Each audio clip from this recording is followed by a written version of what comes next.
Hello, my name is Ralph Rose, and I am a faculty member at Waseda University in Tokyo, Japan.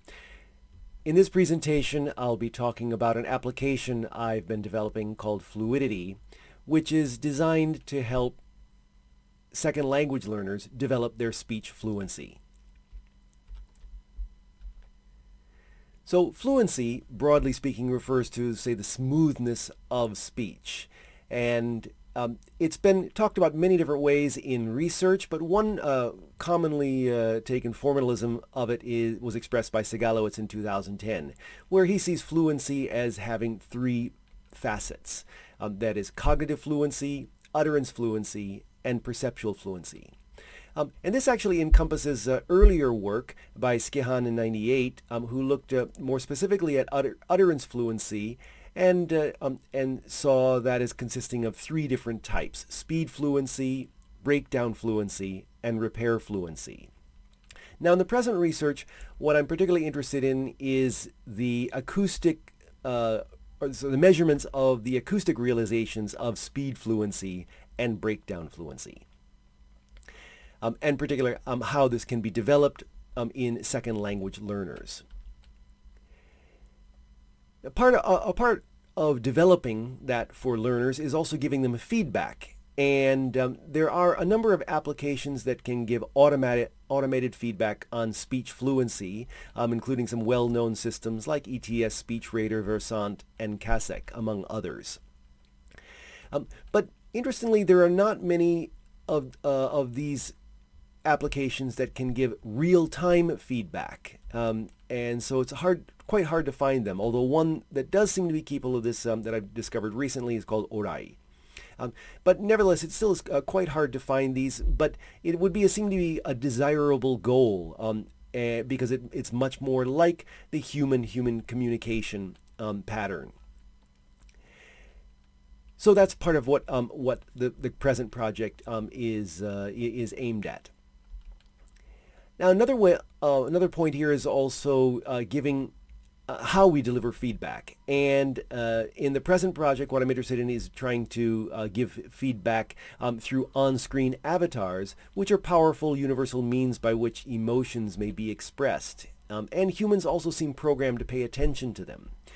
So it's probably no surprise that that other research has shown that they're effective for corrective feedback in language learning. And so I'm interested in how on-screen avatars can be used to give real-time feedback on speech fluency parameters for second language learners. So the application that I've been working on is a JavaFX framework application called Fluidity. And when a user starts up this application, they see the dashboard you can see here. And you can also see the avatar there, which I've nicknamed Fluty. So the user can then choose a couple of different speech practice types, including free speech or scripted speech. And then when they click the Start button, they will begin speaking.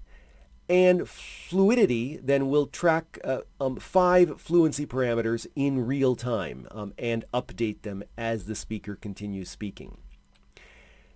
During that time, then Fluty will change expressions based on how the fluency parameters are changing in real time. So as the speaker remains fairly fluent with a good pace and no pauses, then Fluty might look quite happy. But if they begin to slow down or pause a long time, then Fluty's expression may become less happy. After the user finishes practicing, they can also then review their work through a playback screen here and also look at a visualization of their fluency. Now, for the present work, what I'm particularly interested in is just trying to evaluate the accuracy of the fluency parameter detection mechanism. So in order to do this, I am taking speech recordings from the cross-linguistic corpus of hesitation phenomena, which is a corpus that I've been working on for several years now. This is a corpus of speech recordings from 35 native speakers of Japanese, who speak both in their native language as well as in English, their second language, in two different speech task types, read speech as well as spontaneous speech. The speech recordings have been manually transcribed and time-aligned. So for the present work, the procedure is to do this, to take the English recordings. I'm only interested in the L2 recordings for the present purpose. Take out the English recordings here, and then for each recording, create 3 different versions of it with different levels of white background noise. And then to feed these 3, or pipe these 3 through the Fluidity application and let it measure those 5 fluency parameters. Now for comparative purposes, I've also piped the same recordings through Prot and run a Prot script against it called Syllable Nuclei V2 by Kane et al. This is a Prot script that's also designed to measure various fluency parameters. And then the output of both of these then is compared to the baseline measurements which are made directly on, or which were made directly on the corpus previously. All right, so here are the basic results. So first, what we're looking at is the Pearson product moment correlations with the baseline measures. So here is the reading aloud data, the spontaneous speech data in the 3 different noise levels, and here are the 5 fluency parameters that have been measured. Although note that the Prot script does not measure filled pause count, so we're only looking at the output for the Fluidity here. And then looking at, for each of those, the Fluidity versus Prot measures. And so here the correlations here are the respective applications output, measurement output versus the baseline measures. So what we can see then is, if we consider the first question here, which measurements are better correlated with the baseline?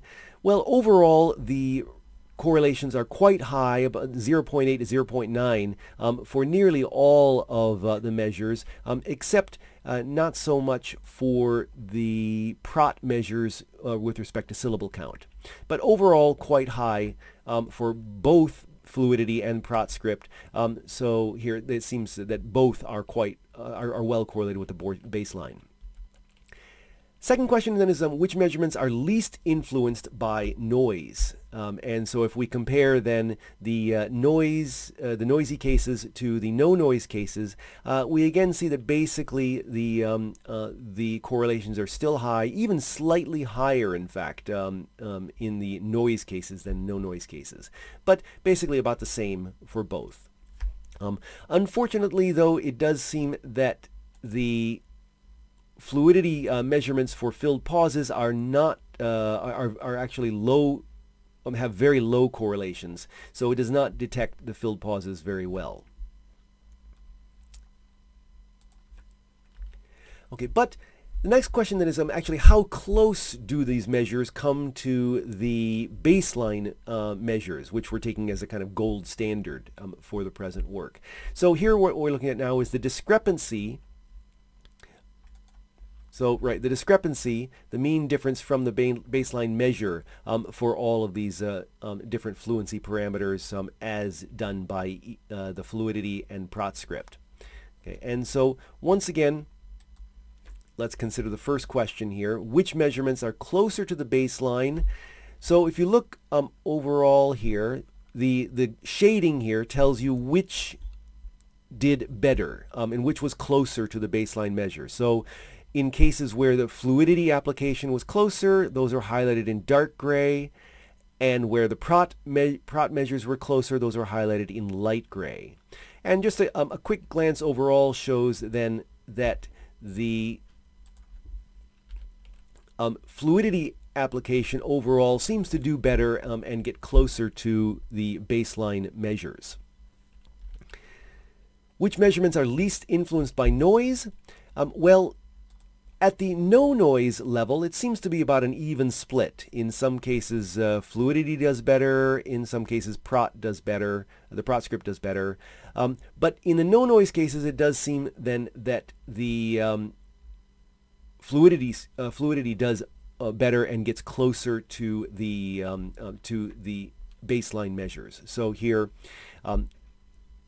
Fluidity seems to be least influenced by noise. Notice, by the way, though, at the end here, though, that the filled pause count is still discrepant from the baseline, and in fact tends to overcount filled pauses in read speech and undercount them in spontaneous speech. So just to wrap up then, Fluidity's fluency parameter detection mechanism correlates well with manual measurements. It yields measures that are closer to the baseline than those of the Prot script. Unfortunately, does not detect filled pauses accurately, but is robust against noise. So future work is to check the effectiveness of the avatar feedback, avatar-based feedback, as well as also the post-practice visualizations. So just to wrap up, I'd like to say thank you for listening to this presentation. If you do have any questions, by all means, please contact me at my email address here. Thank you very much.